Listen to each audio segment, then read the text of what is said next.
Hola, aquí el Capitán Patapal al habla.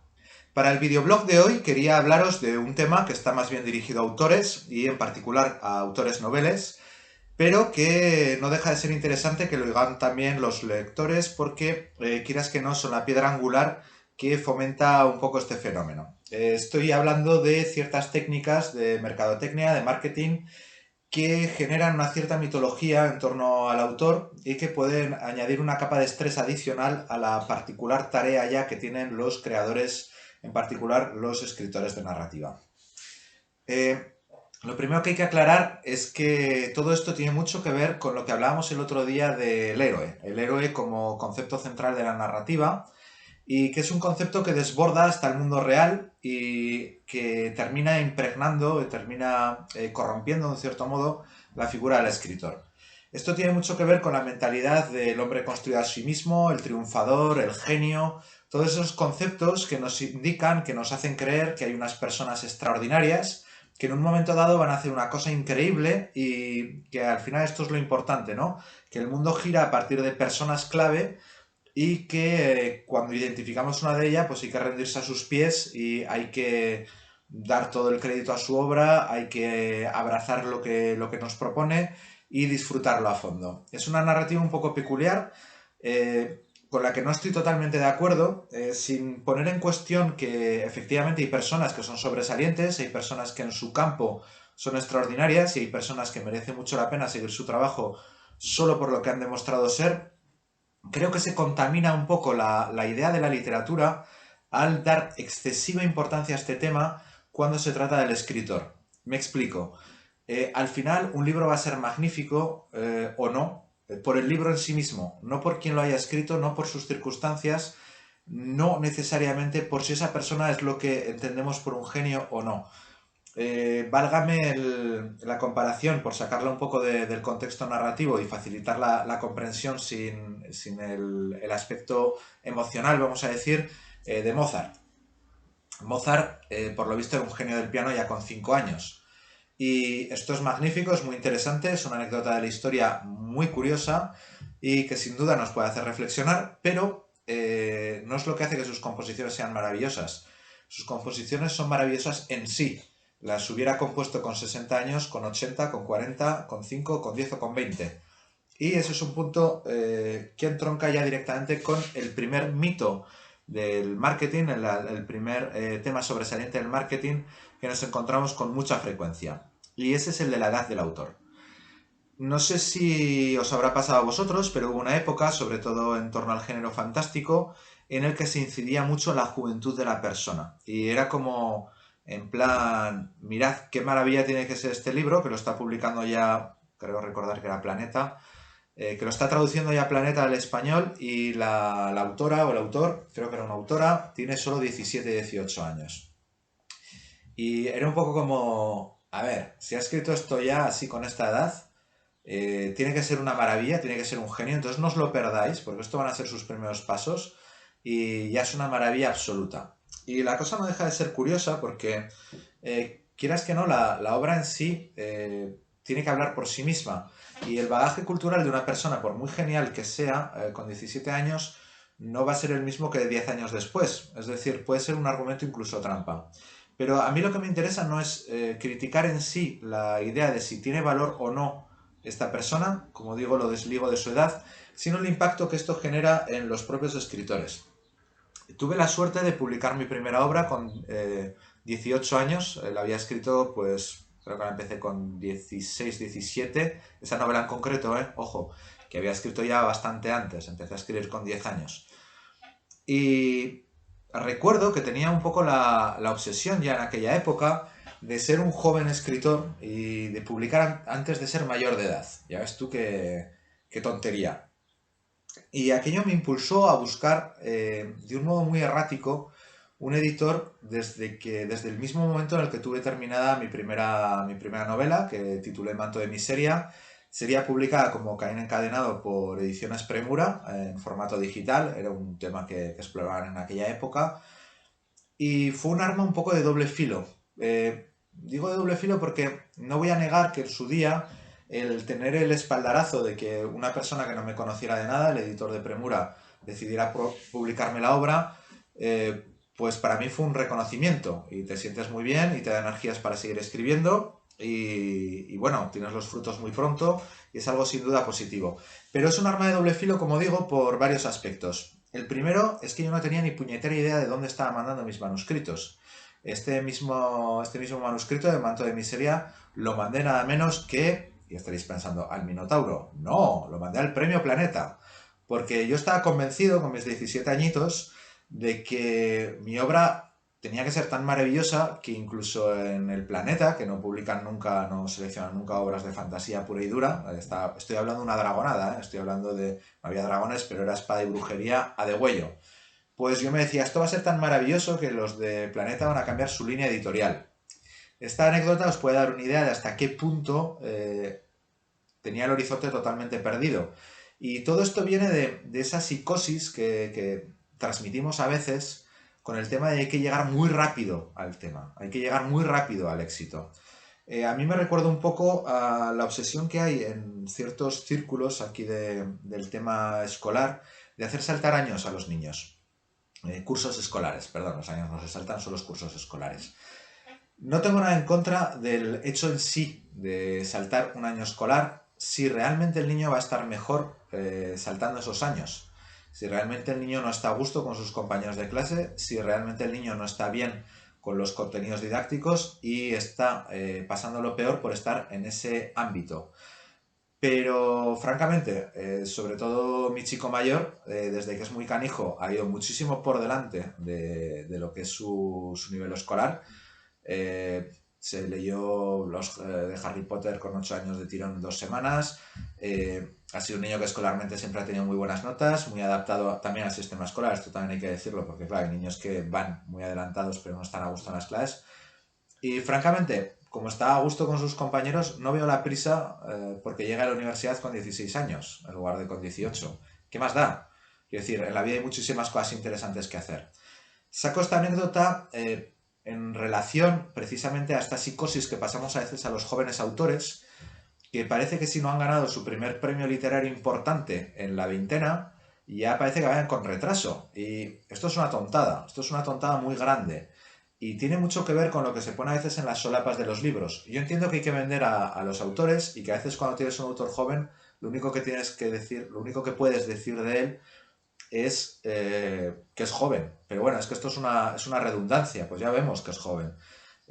Para mí sería mucho más interesante hablar de sus referentes literarios, de las cosas que le interesan, del concepto que ha tenido de la obra. Pero bueno, es una idea personal. Encuentro que puede ser muy peligroso porque podemos desanimar al personal, podemos empujarles a que intenten publicar muy rápido en lugar de intentar publicar muy bien. Porque esto es una cosa que he insistido en otros videoblogs. No todos los sellos editoriales son iguales y hay que encontrar uno que se adapte a la obra, porque la obra va a brillar más en un entorno adecuado que en cualquier entorno solo poniendo la marca de que ha salido un año antes o 2 años o 3 años antes de lo que podría haber salido. Y en este sentido voy a romper una lanza a favor de los autores, que es precisamente el caso contrario. Gente que no ha tenido el tiempo para escribir, porque la vida es muy puñetera y a veces se nos come el tiempo, o que sencillamente no han tenido el impulso de escribir hasta edades relativamente avanzadas. Yo conozco a gente que empezó a escribir con 40 años y, joder, sorpresa, son tíos que han leído un montón, tienen una afinidad con la literatura muy grande y gracias a eso han escrito muy bien desde el primer momento y gracias a eso han tenido un bagaje cultural que les ha permitido hacer obras brillantes, aunque fueran obras primerizas. Y aquí encadenamos con el tema de la obra primeriza, que ese es otro tema también que tiene mucho que ver con el marketing. No sé si os acordáis de cuando La sombra del viento de Zafón se volvió una obra muy conocida y tuvo un grandísimo éxito editorial. Una cosa que muchísima gente desconocía es que no era ni de lejos la primera novela que publicaba Zafón. De hecho, no era ni siquiera la primera novela en la línea de La sombra del viento que publicaba. Pero de algún modo se estuvo vendiendo La sombra del viento como su primera obra. Y esto es un tema muy particular porque podrían haber puesto en relieve que era un autor de fondo, que era un autor que ya ha publicado en sellos relativamente pequeños bastante tiempo antes de pegar el campanazo con La sombra del viento. Y uno se plantea por qué sacar esta idea de la primera obra. Y yo creo que tiene mucho que ver precisamente con lo que acabamos de decir de la edad. Se trata de vender un personaje y un personaje particular. El personaje que llega y ves al santo, ¿no? Es el tío o la tía que es tan buena que llega y la primera obra que escribe ya es una maravilla y entonces, claro, pues si es la primera y es una maravilla, pues echémonos a sus pies que esto tiene que ser una pasada. Y aquí hay un tema prácticamente ideológico, diría yo.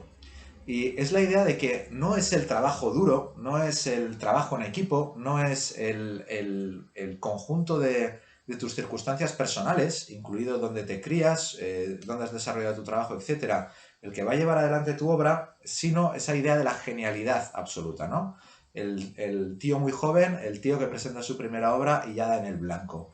Y un poco en esta línea se ha creado otra psicosis con el tema de la ópera magna, ¿no? El tema de la obra que en sí es ya una pasada absoluta. Y para esto creo que me viene muy bien el ejemplo de Tolkien para ilustrarlo, pero también nos valdría el de J.K. Rowling con Harry Potter. Y este sí que lo he visto filtrado totalmente en los manuscritos que recibimos en la editorial y ves claramente ese peso que pasas al nuevo creador, joven o no, porque aquí no hay diferencias de edades. La idea de que lo primero que escribes, lo primero que publicas, tiene que ser ya el copón bendito. O sea, es como si no tiene que haber etapas intermedias. Tú vas a llegar aquí y me vas a presentar El Señor de los Anillos. Vale, está el Hobbit. Pero el Hobbit ya en sí era totalmente redondo, pero a partir de ahí, 1000 páginas, pero 1000 páginas con universo propio, con referencias mitológicas y con un tema totalmente desbordante. Tiene que ser la quinta maravilla, no, la octava maravilla del mundo, la quinta esencia de la literatura, ya directamente.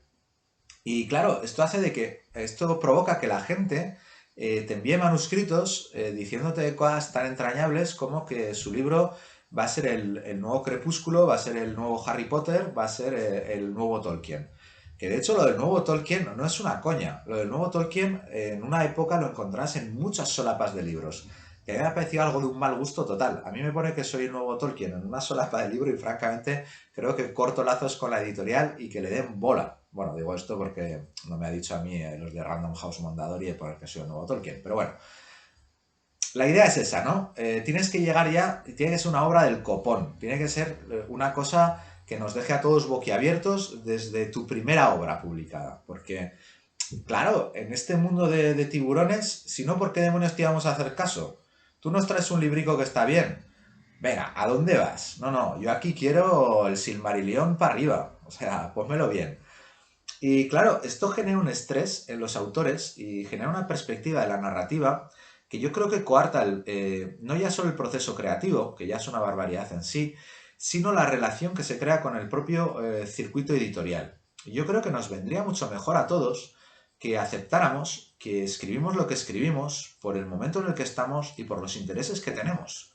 A mí me encantan esos autores que a veces me mandan una obra, yo les he leído otras, y me dicen, mira, Cachi, si me conocen más, o señor don Juan Ángel Laguna Edroso, señor editor, esta es una obra que no tiene nada que ver con el resto de mi trabajo. Es una obra más experimental, o es una obra que es muy corta para los cánones de lo que se busca. Y a mí esto es un tipo de cosas que me encanta porque te muestran que no están obsesionados con toda esta mercadotecnia, no están obsesionados con toda esta idea, sino que directamente te dicen, este es mi trabajo ahora, esto es lo que considero interesante para mí ahora, y creo que merece la pena compartirlo. Y eso lo puedes analizar luego como editor y decirte, me interesa o no. Pero para mí es clave que tengan esa libertad, tanto de creativa, como esa confianza de poder acercarse a ti, que creo que tiene que ver con que el sello es muy modesto, para presentarte ese trabajo sin esa especie de rubor de, oiga, perdone que le moleste, le traigo aquí una novela que no es el nuevo Harry Potter y no van a ser 500 páginas, esto a todo tirar 200, 150. ¿Vale? Y lo paradójico de este asunto es que cuando pillas autores de clásicos, grandes clásicos de la literatura, ves que perfiles hay muchísimos. perfiles muy, muy distintos. Y creo que merece la pena el pararse a pensarlo un poco con frialdad. Una cosa que me sorprendió muchísimo, fue el tema de Thomas Mann. Hubo un colega que una vez me dijo, después de leerse una de mis obras publicadas, me dijo, bueno, esto está bien, cachi y tal, pero tiene estos fallos y tal. Un colega muy honesto, lo que son buenos amigos, y me dijo, en cualquier caso, ahí vamos pimplado un poco, dijo, en cualquier caso yo a ti te veo como Thomas Mann, que llegó a los 40 tacos y dijo, todo lo que he escrito antes no vale para nada, a partir de ahora es mi obra.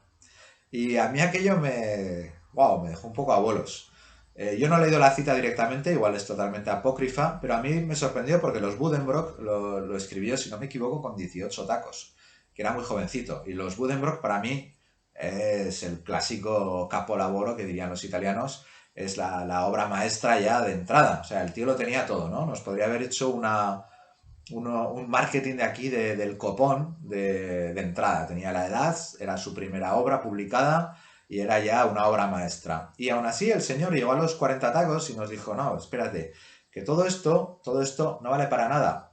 Lo que cuenta realmente es que yo a día de hoy tengo 40 tacos y lo que lo que os quiero contar a día de hoy es lo que cuenta. Sea cierto o no la anécdota, sea ver o no em portato, la idea es esa. La idea es no os dejéis avasallar por todos estos conceptos brillantes que quedan muy bien en la solapa de un libro, o que la gente considera que quedan muy bien en la solapa de un libro. Al final es el libro el que va a hablar. Y los libros no hablan en absolutos. No existe un podio de obras maestras. Obras maestras de tiempos pasados se han convertido en libros totalmente olvidados a día de hoy. Yo creo que, y libros olvidados de hace tiempo han resurgido a día de hoy con muchísima fuerza. Yo creo que la importancia de un libro es que llegue al público adecuado, es que haya una conexión auténtica con el lector, con el que tiene que tenerla, y que haya ese disfrute, esa comunicación mágica que tenemos a veces los seres humanos, que somos capaces de tocarnos la fibra anímica y llegar muy lejos. Así que, bueno, un poco el videoblog de hoy, la idea era dedicarlo a esto, ¿no? A darle un poco de caña a estos mitos de la mercadotecnia, a estos mitos del marketing y, y a deciros que, bueno, que no perdamos de vista lo más importante del asunto. Yo creo que pasan un poco por todos, ¿eh? Yo tuve también, pues, como todo el mundo, sus fantasmas y sus paranoias con estas cosas, pero más avanzo en mi trayectoria vital, más claro tengo que son cosas que hay que dejar de lado. Y no me veréis a mí ponerlas en una solapa de libro, en una contra. Saco de huesos nunca habrá este es el nuevo Tolkien. También hay que decir que a mí no me ha pasado como Thomas Mann, tengo 40 tacos, no me parece que sea mierda lo que he escrito antes. Creo que hay una continuidad y creo que no es malo que haya una continuidad en el trabajo que hacemos. Quiere decir que aunque vaya bifurcándose, aunque a veces demos pasos atrás y volvamos más hacia adelante, no deja de ser una lógica evolutiva como el que entrena un deporte o como el que aprende un idioma. Es importante replantearse las cosas, es importante avanzar.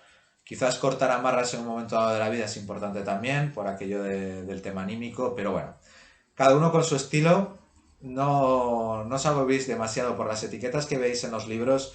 A veces son meras trolas. Creo que es un tema que tiene que ver con que los escritores, a fin de cuentas, somos cuentistas y los editores, unos cuantos somos escritores y otros pasan demasiado tiempo con escritores. Así que es normal que incluso el departamento de marketing termine por fantasear un poco y adornar la verdad, que se suele decir. Así que nada, me despido de momento con el videoblog de hoy. Hasta el jueves voy a estar por casa, voy a estar currando a fondo con los emails. Luego marcho a Normandía, pero intentaré o dejar un vídeo preparado o grabarlo directamente desde ahí. No estaría mal grabarlo con el bosque de fondo, pero como sigo sin llegar a internet hasta la zona, no tengo ni idea de cómo va a andar el tema, ¿vale? De todas formas, estos días seguimos en contacto. Muchas gracias por todos los comentarios de esta semana. He visto un montón en varios vídeos. Muchísimas gracias. La formación de bomberos ha ido muy bien. Me he pegado un tirón en la espalda que voy bastante jodidillo de movimientos. Si me habéis visto un poco anquilosado, pero nada grave. Estamos listos aquí para atacar los incendios. Por suerte esta semanita vamos a tener tormenta por aquí, así que nada de riesgo. Y nos seguimos viendo. Hasta la próxima.